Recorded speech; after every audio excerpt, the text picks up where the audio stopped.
Hey, before we start tonight, if you like these kinds of stories, the ones that sit with you long after they end, consider subscribing to The Final Tale. I try to bring you something different each time, something that feels real. All right, let's begin. It's 2:47 a.m. where I am right now. Maybe it's late where you are too. There's something about this hour, isn't there? When the house is silent, when your phone glows in the dark like a tiny window into somewhere else. Tonight, I want to tell you about three people. Three ordinary people who opened their email one day and found something they couldn't explain. Words they never wrote, thoughts they never had. But saved there, waiting, as if they'd always been there. Sometimes the most terrifying thing isn't what comes from outside, it's what comes from inside something you thought you controlled. Your own account, your own words, your own name at the top. Let's start with the first one. Story 1, the draft Sarah found. Welcome to the first story. Sarah Vega was 31 years old and lived alone in a small one-bedroom apartment in Portland, Oregon. The building was one of those 1970s brick structures with thin walls and creaky floors, nestled in a quiet neighborhood just off Division Street. She lived there for 3 years. Long enough to know which floorboards groaned, which radiator pipes clanged at night, and exactly how her neighbor in 3A liked to blast classic rock every Saturday morning at 8 a.m. She worked remotely as a copywriter for a health insurance company, boring work, but it paid the bills and let her stay in her pajamas most days. She wasn't particularly lonely. She had friends. Real ones. She texted her mom every Sunday without fail. She went to a book club that met at a coffee shop on Hawthorne twice a month, where they drank overpriced lattes and argued about whether contemporary fiction was dead. Her life was fine. Not exciting, not miserable, just fine. It was a Tuesday in March when it started. One of those gray Portland mornings where the sky looked like dirty dishwater and the rain came down in a steady, indifferent drizzle. Sarah had woken up late, skipped breakfast, and logged into work with her hair still wet from the shower. Around 10 a.m., she noticed the storage warning. Her Gmail was almost full, again. She'd been ignoring it for weeks, but today she had a rare burst of motivation. She opened her inbox and started deleting promotions from stores she'd shopped at once 3 years ago. Newsletters she'd never read, ancient work threads from projects that no longer mattered. Delete, delete, delete. After 20 minutes, she'd cleared maybe 1,000 emails. It felt good. Therapeutic, even. Then she moved to her drafts folder, expecting to find maybe 3 or 4 unfinished emails she'd abandoned weeks ago. A half-written reply to her mom. Maybe a work email she'd overthought and never sent. There were 47 drafts. Sarah stared at the number, frowning. She didn't write 47 drafts. She barely wrote 4 emails a week outside of work, and those were sent immediately. She wasn't the kind of person who saved things. Curious now, she clicked into the folder. The first draft had no subject line. It was dated 2 days ago, Sunday night around 11 p.m. She'd been watching Netflix then, half asleep on the couch with a glass of wine. She definitely hadn't been writing emails. She opened it. The email was addressed to no one. The to field was completely blank, but the body wasn't empty. It read, "You're going to start noticing things soon. Little things, don't ignore them. They're trying to tell you something." That was it. No signature, no explanation. Sarah felt a small chill move through her chest, the way you do when you read something unnerving in the middle of the night. But it was daytime, bright outside, or as bright as Portland got in March. She told herself she must have written it and forgotten. Maybe she'd been half asleep. Maybe the wine had hit harder than she thought. She deleted it. The next draft was dated Saturday, 9:43 p.m. She opened it. "You don't remember writing these, do you? That's okay, you will." Her hand hovered over the mouse. No, she definitely didn't write that. Her heart started beating a little faster. She checked the account settings, devices, activity, security. No other devices logged in. No strange activity, just her laptop and her phone. No password change notifications. No recovery emails sent. Everything else looked completely normal. But these drafts were here, real, saved from her account. She opened another one, then another. They were all like that. Short, cryptic messages to no one. Some were instructions. Go to the park tomorrow at 4 p.m. Sit on the bench near the fountain. Wait. Others were observations. You wore the blue sweater today. It looked nice on you. You almost said something to him in the coffee shop, but you stopped yourself. Why? Sarah's skin prickled. The blue sweater. She had worn it yesterday. Her favorite one, the soft cable knit her mom had given her last Christmas. And yes, she'd been at the coffee shop on Saturday morning, her usual spot, the little indie place with the good almond croissants. And yes, there had been a guy, a regular. She saw him most weekends.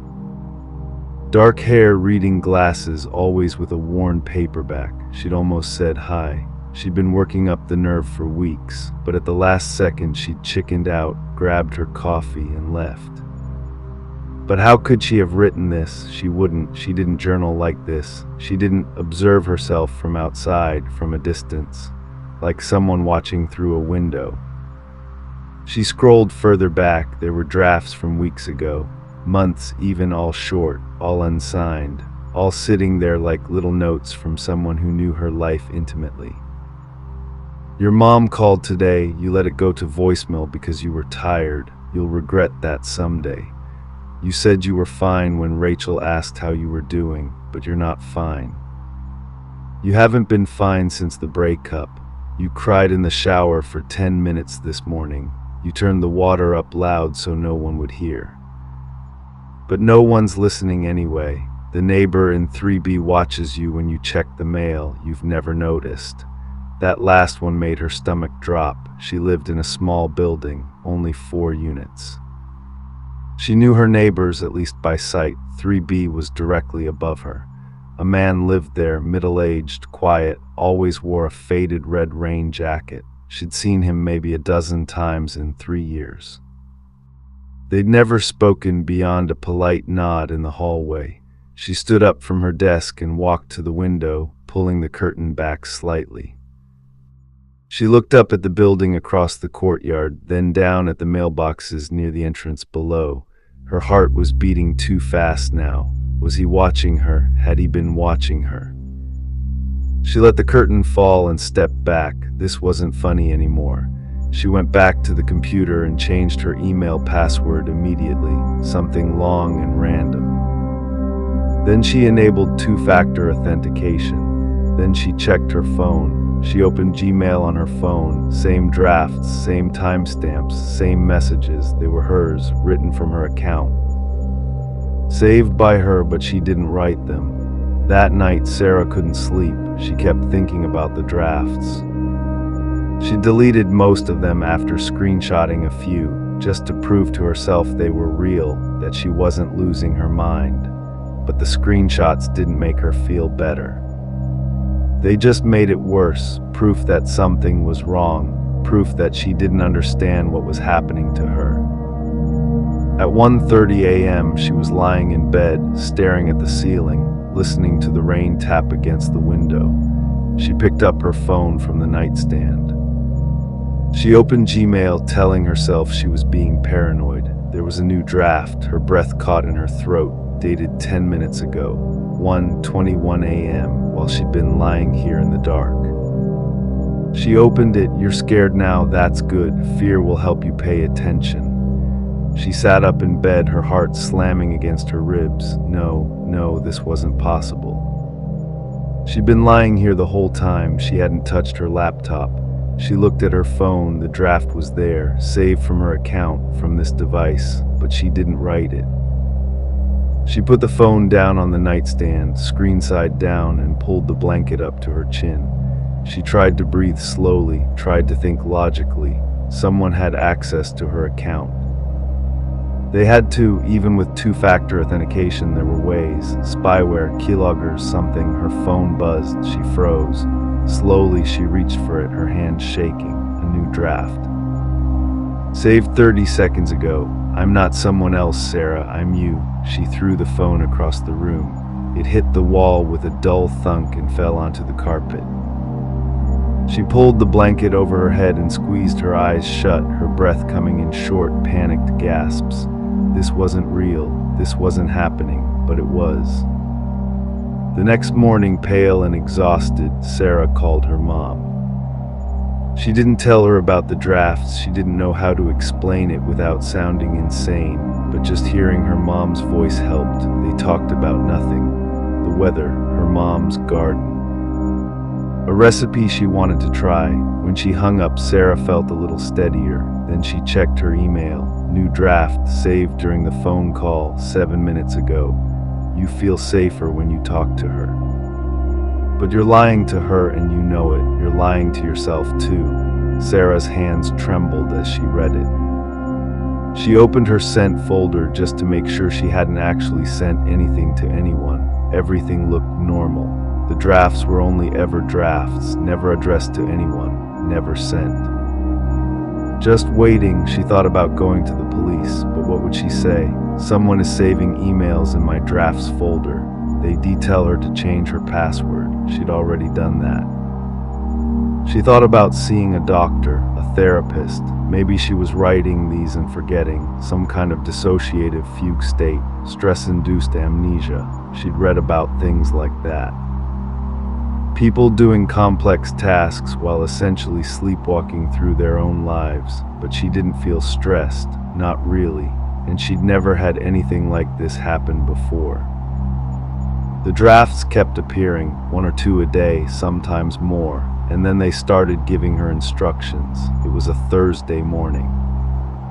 Sarah woke up, checked her email, a habit now compulsive, and found a new draft. Don't go to work today, stay home. She stared at it for a long time. She had meetings, deadlines. She couldn't just not work, she ignored it, logged into her work computer, joined her morning meeting with her camera off and her coffee mug in hand. Halfway through the meeting, her manager, Kim, unmuted and her voice was tight. So I have some news. Corporate is restructuring. Our department is being consolidated. We're going to have to let some people go. Sarah's stomach dropped. By noon, 3 people were gone just like that. Emails disabled, Slack access revoked. 1 minute they were there, the next they were. Sarah kept her job, barely, because she'd been on the meeting, because she'd spoken up about her recent projects, because she'd made herself visible. If she'd called in sick, if she'd stayed home like the draft had said, she wouldn't have been there, wouldn't have been able to defend her work, wouldn't have reminded them that she existed. She sat at her desk, hands shaking, staring at the screen. The draft had told her to stay home, but staying home might have gotten her fired, or had it, maybe the draft had known. Maybe it had been testing her, seeing if she'd listen. She didn't know anymore, and that was the worst part. She didn't know if the drafts were trying to help her or hurt her. A week later, the drafts were constant, 10, 15 a day. They commented on everything, what she ate, what she wore, what she thought about. Dreams she'd had. You dreamed about the accident again. You haven't told anyone, you still dream about it. She had been in a car accident when she was 19, nothing major. A fender bender on the highway during a rainstorm. No one was hurt, but it had frightened her badly, and for years afterward she'd had nightmares about it. The sound of the impact. The way the car had spun, the sick feeling in her stomach. She hadn't thought about it in a long time, until last night. The drafts knew. Another one, you're going to see him today. The man from the coffee shop, this time say hello. She planned to skip the coffee shop that Saturday. She had laundry to do, groceries to buy, but something made her go, and yes, he was there. The regular, sitting in his usual corner spot with a book. She almost walked past him. but the draft had said to say hello, so she did. He looked up, surprised, smiled, said hi back. His name was Aaron. He worked in graphic design, freelance mostly. He just moved to Portland 6 months ago. They talked for 5 minutes, just small talk, but it felt easy. He asked if she wanted to get coffee sometime. Actually get coffee, he said, laughing, not just run into each other. She said yes. When she got home, there was a new draft waiting. See. I'm helping you. The relationship with Aaron progressed quickly. He was kind, funny. He listened when she talked and didn't interrupt. He had good taste in music and bad taste in movies, which somehow made him more endearing. For a few weeks, Sarah almost forgot about the drafts. She still checked them. She couldn't stop herself, but she didn't read them, just let them pile up. But one night after she and Aaron had been dating for a month, she opened her email and found a draft that made her freeze. He's not who you think he is. Check his phone. She stared at the screen. No, she wasn't going to do that. She wasn't going to let this thing, whatever it was, ruin something good. But the thought wormed into her mind. And the next time Aaron left his phone on her coffee table to go to the bathroom, she glanced at it. It was unlocked. He'd been scrolling Instagram. She hesitated, then she picked it up. She opened his messages. There was a thread near the top, a woman's name, Jess. Sarah's heart sank as she scrolled up, flirty texts, recent, from 2 days ago. Miss you, can't wait to see you this weekend. You always know how to make me smile. She put the phone down before Aaron came back, her hands shaking. When he returned, she told him she wasn't feeling well. He left, concerned, sweet, asking if she needed anything. She watched him go through the window, and she hated that the draft had been right. After that, Sarah stopped fighting it. She read every draft, every single one. She followed the instructions. The drafts told her to apply for a new job, a better one, with a small marketing firm that actually valued creativity. She got it. Told her to avoid a certain street on her way home one night. Later, she saw on the news they're deep in a mugging there around the time she would have been walking past. Told her to call her mom on a Thursday afternoon for no particular reason. Her mom had been feeling depressed all week and needed to hear from her. The drafts were helping. But they were also changing her. She stopped making her own decisions. She'd check her drafts in the morning like someone checking a horoscope. She waited for guidance, for permission. For instructions, she became dependent, and the drafts became more intimate, more invasive. You don't like who you've become, but you're too afraid to go back. You wonder if I'll ever stop. I won't. I'm part of you now. You're not in control anymore, Sarah. And that's what you wanted all along, isn't it? Someone to tell you what to do. Someone to blame when it goes wrong. She stopped sleeping well. She stopped seeing her friends as much. Rachel texted her, worried, and Sarah replied with excuses. She was busy. Work was crazy. She'd make time soon, but she didn't. She spent hours staring at her drafts folder, waiting for the next one, dreading it and craving it at the same time. One night, she drafted an email of her own. To herself, she typed, "Who are you?" She saved it. An hour later, there was a reply, another draft, "You know who I am." She typed again, "Why are you doing this?" The response came faster this time. "Because you couldn't." Sarah stared at those 3 words for a long time. Because you couldn't. And the worst part was it was true. It's been 6 months now. Sarah still lives in Portland, same apartment, same thin walls and creaky floors. She got the new job. She didn't get back together with Aaron. She found out later that Jess was his ex-girlfriend, and they were trying to work things out. The draft had been right. She talks to her mom every week now. Sometimes more. Her life looks better from the outside, but every day she checks her drafts, and every day there's something waiting, a new instruction, a new observation, a new truth she didn't want to face. She doesn't know if she's being haunted or helped, or if she's somehow doing this to herself in ways she can't understand. She's thought about it. Tried to logic it out, but the more she thinks, the less sense it makes. Maybe it's her subconscious, some part of her brain that sees things she refuses to acknowledge. That knows what she needs before she does, or maybe it's something else, something that's been watching her, learning her, becoming her. But she knows one thing for certain: she's not alone inside her own account anymore, and she doesn't think she ever will be again. Sometimes late at night, she wonders what would happen if she just stopped, deleted her account, threw away her phone, started over, but she never does because the truth is she doesn't want to. The drafts are the only thing that understands her, and that's the most terrifying part of all. Story 2: What Marcus saw in his sent folder. Marcus Holloway was 26 years old. He worked the night shift at a data center in Raleigh, North Carolina. The building was massive, a sprawling concrete fortress on the outskirts of the city, surrounded by chain-link fencing and security cameras. Inside, it was all humming servers and blinking lights and a steady, almost hypnotic drone of industrial air conditioning keeping everything from overheating. His job was simple: monitor the systems, make sure nothing overheated, run diagnostics, log incidents, respond to alerts. It was lonely work, but Marcus didn't mind. He liked the quiet. Liked being alone with his podcasts and energy drinks, and the low hum of expensive machines, keeping the internet alive for people who were asleep. He lived with 2 roommates in a rental house near NC State's campus, but he rarely saw them.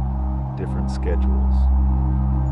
He'd wake up at 7 p.m. while they were eating dinner, eat his breakfast in the dark kitchen, and drive to work by 9. He'd get home around 6 a.m., sleep through the day while the world moved on without him, and do it all over again. It was a strange, disconnected life, but it was his. The thing with the emails started in late April.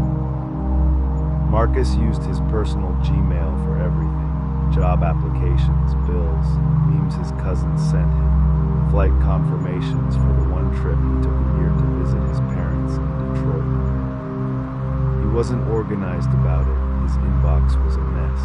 Thousands of unread messages stacked up like digital clutter. He'd given up trying to manage it years ago, but he never used his drafts folder.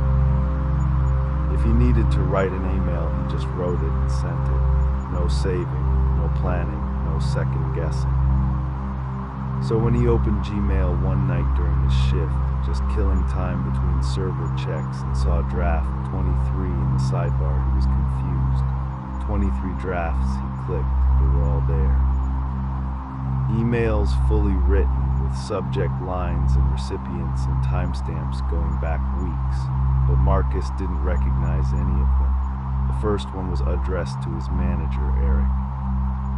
Subject: I need to talk to you about something. Marcus opened it, frowning. The body read: Eric, I've been thinking about this for a while, and I don't think I can keep doing this job. It's not the work, it's me. I feel like I'm disappearing, like I'm becoming someone I don't recognize. I know that sounds dramatic, but I needed to write it down. I don't know if I'll ever send this. Maybe I just needed to say it out loud. Marcus, he stared at the screen. He'd never written this. He didn't feel that way about his job, did he? He scrolled to the next draft. This one was addressed to someone named Claire. He didn't know anyone named Claire. Subject: I'm sorry, Claire. I know I haven't reached out in a long time. I think about you more than I should. I think about what I said that night and how I ruined everything. I don't expect you to forgive me. I just wanted you to know I'm sorry. I hope you're doing okay. Marcus, his stomach twisted. He'd never known a Claire. He'd never written this, but the tone, it felt real. It felt like something he could have written in some other version of his life. Some parallel timeline where he made different choices. He opened another and another. There were drafts to his mom, to old friends from high school he hadn't spoken to in years, to ex-girlfriends. to people he'd lost touch with, and then he saw one that made his breath stop, to his younger brother, Jamie, who'd been dead for 9 years. Subject, I still miss you. His hands were shaking as he opened it. Hey Jamie, it's me. I know you're not here to read this, but I guess I'm writing it anyway. I still think about you all the time. About what you'd be like now. If you'd be proud of me, I don't think you would be. I think you'd tell me I'm wasting my life. And you'd be right. I love you, man. I'm sorry I didn't save you. Marcus's eyes burned. He hadn't cried about Jamie in years, hadn't let himself. Jamie had drowned when Marcus was 17. A summer afternoon at the lake, Marcus had been there. They'd been swimming together, and then Jamie had gone under, and Marcus had thought he was joking at first, and by the time he realized he wasn't, he closed the email. His hands were shaking. This was his grief, his exact words if he'd ever been brave enough to say them. But he hadn't written this. How the fuck was this in his drafts? He didn't tell anyone, not his roommates, who he barely knew anyway, not his mom, who he called once a month out of obligation. Not Eric, who he saw maybe twice a week when their shifts overlapped. He checked his account security, nothing suspicious, just his laptop and his phone, no strange logins. No activity from unfamiliar locations. He told himself it was a glitch, some weird AI thing. Gmail's autocomplete gone rogue, pulling from his search history or his old emails and generating something. But the drafts kept appearing. Every day there were more. And they weren't just sad confessions anymore. Some of them were plans. Draft to a guy named Kendrick. I saw your post about needing a roommate. I know we haven't talked since sophomore year, but I'm looking to move out of my current place. Would you be down to meet up and talk about it? Marcus didn't know a Kendrick. But he was thinking about moving. His lease was up in 2 months and his current roommates were annoying. Too loud, too messy. Another draft. To a music venue in downtown Raleigh. Hey, my band is looking for gigs in the area. We play indie rock, kind of shoegaze, why I've attached our demo. Let me know if you have any openings in June or July. Thanks. Marcus didn't have a band. He wanted to start one for years. He played guitar. Wrote songs sometimes, badly, in a notebook he kept under his bed, but he'd never done anything with it. But this draft had an attachment. He clicked it. It was an MP3 file, 3 songs. Titled Demas Marcus Holloway. He downloaded it, held his breath, hit play. The first song started, and the voice was his, a little raw, a little unsteady, but unmistakably his. The lyrics were things he'd written in that notebook 2 years ago, lines he'd scribbled late at night when he couldn't sleep, things he'd never shown anyone, but he'd never recorded them. He didn't own recording equipment, he didn't have bandmates, his phone buzzed. A new draft, saved 2 minutes ago. He opened Gmail on his phone, his heart pounding. You're not crazy, Marcus, you just don't remember doing it, but you did. You've been doing a lot of things you don't remember. He stood up from his desk, walked to the bathroom, splashed cold water on his face, looked at himself in the mirror under the harsh fluorescent lights. He looked tired, pale, dark circles under his eyes. He always looked like that. But there was something else, something in his eyes, like he didn't recognize himself. The draft started to do things, not just sit there waiting. They started to become real.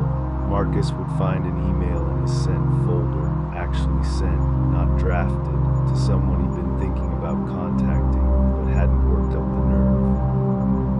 Like his old college advisor, Dr. Brennan, he'd been meaning to ask her for a reference letter for a better job. He drafted the email in his head a dozen times, imagined what he'd say, how he'd phrase it, but he'd never sent it.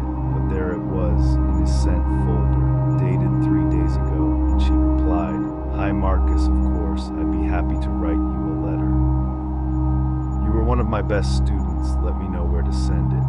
He hadn't written that email, but it had his name, his tone, his phrasing, it was perfect, and 2 weeks later he got a job offer. Better pay, better hours, an actual 9 to 5 at a tech startup downtown instead of graveyard shifts at the data center. Another sent email to his mom asking if he could visit for a long weekend. She responded with paragraphs of excitement. They hadn't seen each other in over a year.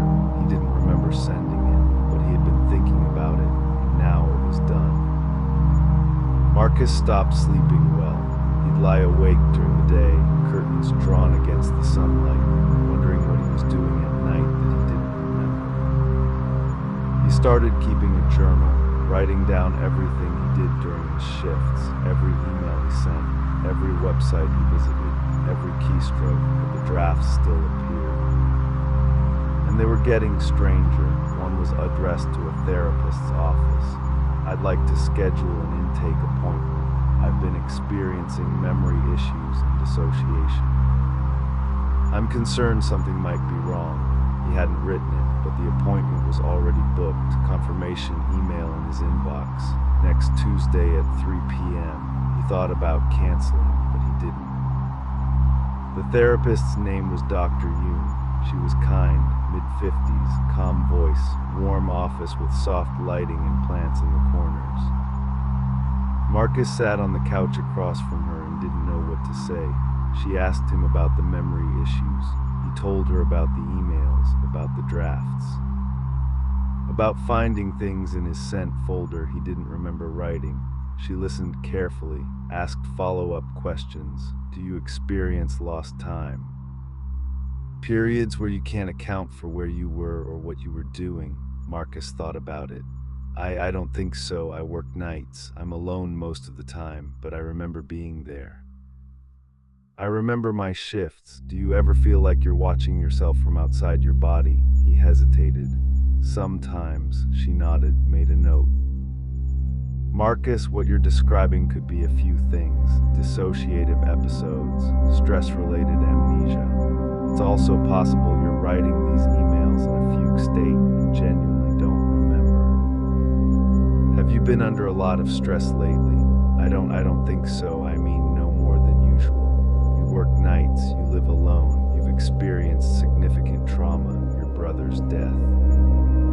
You're isolated. Sometimes our minds protect us by creating distance, by doing things we need to do but can't consciously face. He didn't like that explanation, but he didn't have a better one. She suggested they continue meeting, weekly sessions, maybe explore medication, maybe try sleep tracking. He agreed. When he got home, there was a new draft waiting. She's wrong, you're not sick. You're just becoming who you were always supposed to be. Over the next few months, Marcus's life changed. He moved in with Kendrick, who turned out to be real, an old acquaintance from college who Marcus barely remembered. They'd had one class together sophomore year, but they got along well. The new place was quieter, cleaner. Marcus's band, which somehow existed now, started getting gigs. 3 guys he'd met through a Craigslist ad he didn't remember posting. They practiced twice a week. Small venues at first, decent crowds, people liked them. He visited his mom. She cried when she saw him, held him tight and told him she'd missed him. He started therapy with Dr. Yoon. She said he was making progress, opening up, becoming more present, but the drafts never stopped. They guided him, pushed him, showed him a version of his life that was better than the one he'd been living, and Marcus stopped resisting. He stopped trying to figure out if he was writing them or if something else was. Because the truth was, it didn't matter. The drafts knew him better than he knew himself. One night, 6 months in, Marcus was at band practice. They were working on a new song, one he'd written or thought he'd written. The lyrics had appeared in a draft weeks ago. He just used them. During a break, he checked his phone. New draft. He opened it. You're happy now, aren't you? He stared at the screen. He was, for the first time in years, he actually was. He had friends, a band, a job he didn't hate. A therapist who helped him process things. He wasn't just surviving anymore, he was living. He typed a response, saved it as a draft. Yeah, I think I am, thank you. He waited. 5 minutes later, a reply appeared. You don't need to thank me. I'm you, Marcus. I've always been you. The you that you were too afraid to be. He sat there in the dimly lit practice space, holding his phone, and he felt something crack open inside his chest. Relief, terror, gratitude, loss. He didn't know which, maybe all of them. It's been a year now. Marcus still works nights, but not at the data center. He's at the tech startup. Better pay. Better hours, better people. He's recording an EP with his band. They're hoping to release it in the fall. He sees Dr. Yoon once a month, mostly just to check in. She says he's doing well. He still gets the drafts, he still doesn't write them, but he reads everyone, and he follows them, because whoever or whatever is writing them knows what he needs before he does. And maybe that's the most terrifying part, not that someone else is controlling his life, but that he's letting them, and he doesn't want them to stop. Because the version of himself that writes the drafts is better than the version that doesn't.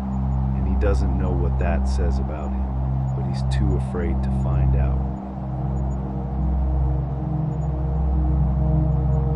Story 3, the woman who became her drafts, Nina Ortiz, was 43 years old and lived in Albuquerque, New Mexico. She was a high school English teacher, 10th grade mostly. She'd been teaching for 16 years at the same school, a sprawling public high school on the west side of the city, with cracked linoleum floors and flickering fluorescent lights. She was good at it, patient, thoughtful, the kind of teacher students remember years later, the one who'd actually listen when they talked about their problems. Who recommended books that changed how they saw the world. She lived alone in a small adobe-style house near the foothills of the Sandian Mountains. It had a little courtyard with a struggling juniper tree and a view of the city lights at night. Divorced, no kids. Her ex-husband, Carlos, lived across town with his new wife, Jessica. They were cordial, they texted on birthdays, exchanged awkward small talk when they ran into each other at the grocery store. Nina's life was quiet and structured. She woke at 6 a.m. every morning. Made coffee in the French press Carlos had left behind, drove to school, taught 5 classes, came home, graded papers at the kitchen table, watched PBS documentaries, went to bed at 10. It was a small life, but it was hers, and she'd worked hard to make peace with it. The emails began in September, just after the school year started. Nina used her personal email, an old Yahoo account she'd had since college, mostly for online shopping and parent communications. She wasn't particularly tech-savvy. She didn't use apps much. Didn't use drafts. If she needed to write something, she just sent it. But one Saturday morning in late September, she logged in to check a shipping notification and saw that her drafts folder had a little one next to it. She frowned and clicked. The draft was addressed to herself. Subject, you need to read this. She opened it, curious. Nina, I know this is going to sound insane, but you need to listen. You're sleepwalking through your life. You think you're fine, but you're not. You haven't been fine in years. You're just too afraid to admit it. This is your wake-up call. Pay attention. And she read it twice, then she closed the tab. Must have been spam, she thought, some weird phishing thing. She didn't think about it again, but the drafts kept coming. Every few days there'd be a new one. Always addressed to herself, always signed, and at first they were vague, philosophical. You're afraid of change, but change is the only thing that will save you. You think teaching is enough. It's not you're capable of more. Nina deleted them without reading past the first line. She didn't have time for this, whatever this was, probably a bot. Some AI thing that had gotten into her account. She changed her password, the drafts continued, and then they started getting specific. You saw the way Daniel looked at you in the faculty meeting yesterday. You felt something. Don't pretend you didn't. Nina's breath caught. Daniel was a new hire, social studies teacher. Mid-30s, kind eyes, good with the students. They'd talked a few times in the break room. He'd complimented her lesson on The Great Gatsby, asked her opinion on a book he was reading. She'd liked him, but she hadn't told anyone that, not her sister, not her coworker and friend Laura, not anyone. She opened another draft. You're going to run into him at the grocery store on Thursday. I'll 7, say something this time. Thursday came. Nina went to the grocery store after school like she always did. Same store. Same route through the aisles. She turned into aisle 7, pasta and canned goods, and there he was, Daniel, holding a jar of marinara sauce, reading the label with a confused expression. Her heart jumped. He looked up and smiled when he saw her. Oh, hey, Nina, she smiled back, trying to look casual. Hey, they talked for 5 minutes, small talk, school stuff. He mentioned he was cooking dinner for some friends and had no idea what he was doing. She laughed, gave him a recipe tip, told him to add a pinch of sugar to the sauce to balance the acidity. He thanked her, said he'd try that. When they parted ways, she felt light, almost giddy, like a teenager with a crush, and when she got home, there was a new draft waiting. See? It's not that hard, the draft started to guide her.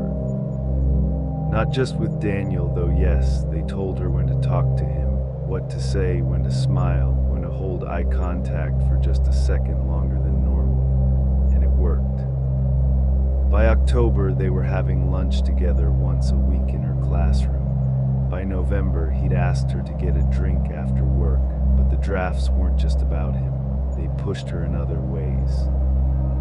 Sign up for that ceramics class you've been looking at for 2 years. She did, and she loved it. The feel of the clay, the quiet focus required, the satisfaction of making something with her hands. Tell your principal you want to lead the curriculum committee. You're better than Linda, and everyone knows it. She did, and she got the position. Linda had been coasting for years, and everyone knew it. Stop texting Carlos. He doesn't think about you as much as you think about him. That one stung, but it was true. She'd been texting him every few weeks, just checking in, asking how he was doing, hoping maybe that he'd realize he'd made a mistake leaving her, but he hadn't, and he wouldn't. She stopped reaching out, and the world didn't end. Nina's life started to shift. She felt more confident, more present, like she'd been living underwater for years and was finally coming up for air. People noticed, her students, her colleagues, even her sister, Marta, who called one night and said, "You sound different, good different, what's going on?" Nina didn't tell her about the drafts.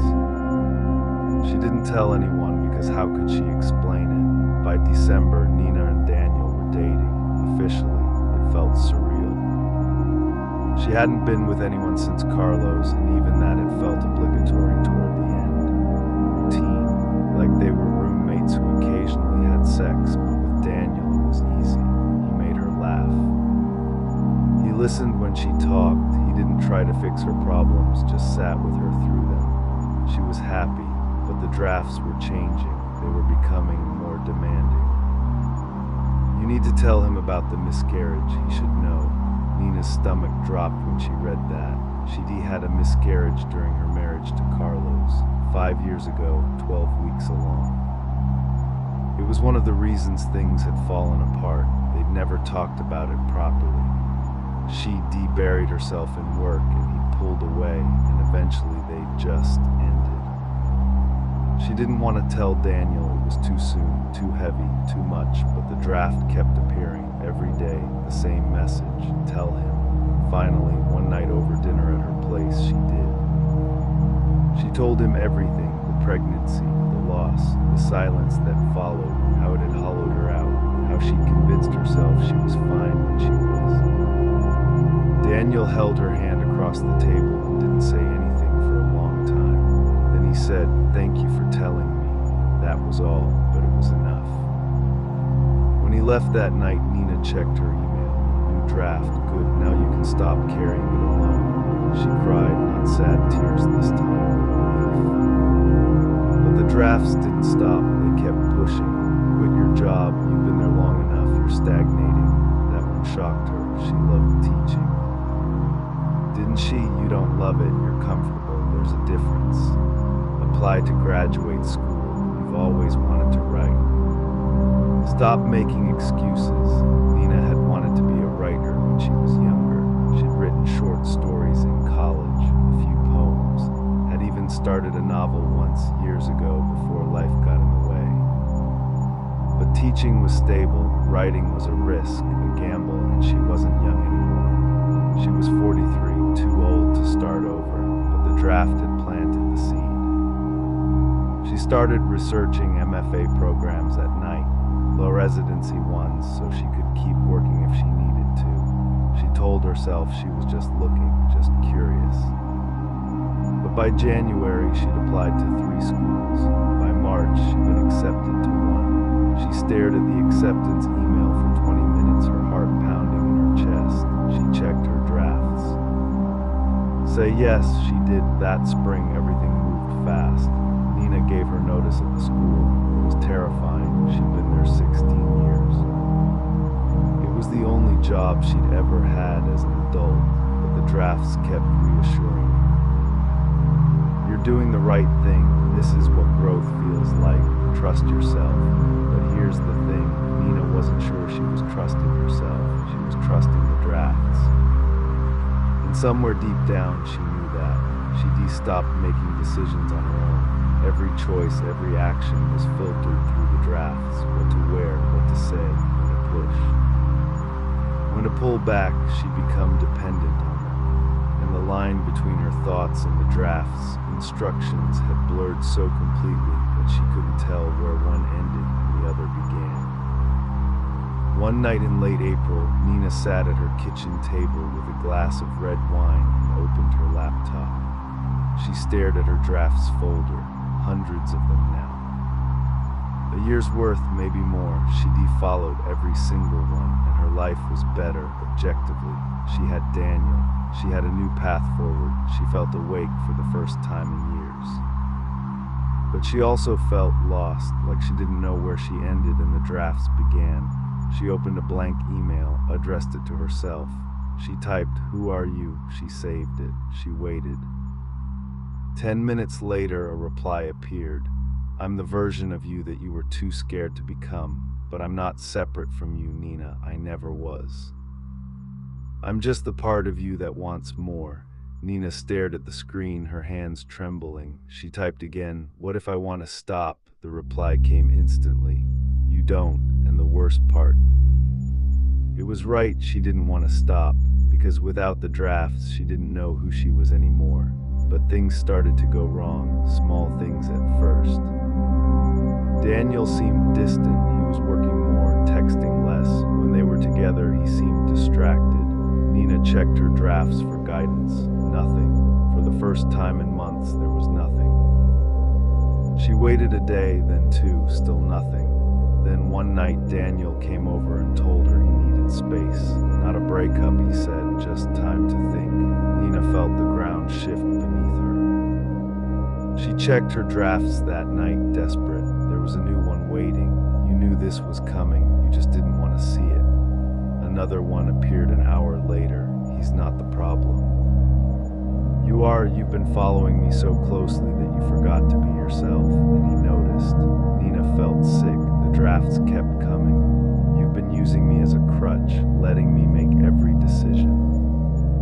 But I can't live your life for you, Nina. I can only show you what's possible. You need to figure out who you are without me, or you'll lose everything. She started to panic. She drafted a response. I don't know how. The reply came fast. Then it's time to learn. The next few weeks were brutal. Nina started her MFA program, but she couldn't focus.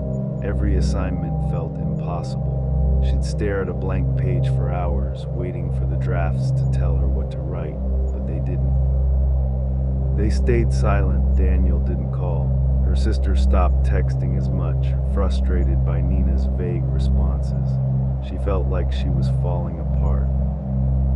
And the worst part was she didn't know if the person falling apart was really her, or just the version of herself the drafts had created. One night, she almost deleted her email account entirely. Just start over, wipe it clean, but she couldn't bring herself to do it, because without the drafts, she had nothing. And then after 3 weeks of silence, a new draft appeared. You're ready now. Nina opened it, her hands shaking. I'm not going away. But I'm not going to hold your hand anymore either.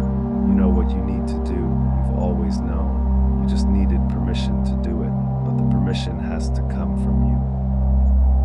Not from me. Nina read it over and over. She closed her laptop. She picked up her phone and called Daniel. He answered on the third ring. Hey. Can we talk? They met at a coffee shop the next day. Nina told him everything about the drafts, about how she'd been following them, about how she'd lost herself in the process. She expected him to think she was crazy, but he just listened. And then he said, I don't care about the drafts, I care about you, but I need to know that you're making your own choices. That you're with me because you want to be, not because something told you to be. Nina looked at him, and for the first time in months, she made a decision on her own. I want to be here. It's been 2 years now. Nina doesn't teach anymore. She's halfway through her MFA. She's written a collection of short stories. One of them won a small award. Another was published in a literary magazine. She and Daniel are still together. He moved in 6 months ago. Her life is unrecognizable from what it was. And the drafts are still there. She still reads them every day, but they're different now, shorter, less frequent, more like suggestions than commands, and sometimes she ignores them. Sometimes she makes her own choices, but she doesn't know anymore if they're guiding her or if she's disappearing into them. Sometimes she opens her email and sees a draft, and she can't remember if she wrote it or if it was waiting for her. The line has blurred completely. And late at night, when Daniel is asleep beside her and the house is silent, and the desert wind rattles the windows, Nina wonders. If she stopped reading the drafts entirely, if she deleted her account, threw away her laptop, started completely over, would she still know who she was? Or has she become them? She doesn't try to find out, because the truth is she's afraid of the answer. Maybe the drafts were always her subconscious, her intuition. The part of her that knew what she needed before her conscious mind could admit it. Maybe there's something else entirely, something that's been watching, learning, becoming, she doesn't know. But what she does know is this: she's not the same person she was 2 years ago, and she doesn't know if that's a good thing or a terrible one. All she knows is that the drafts are still there. Waiting, always waiting, and she'll keep reading them. Because even if they're slowly erasing who she used to be, the person they're creating is someone she wants to become. Even if that person isn't entirely her anymore, even if that person never was.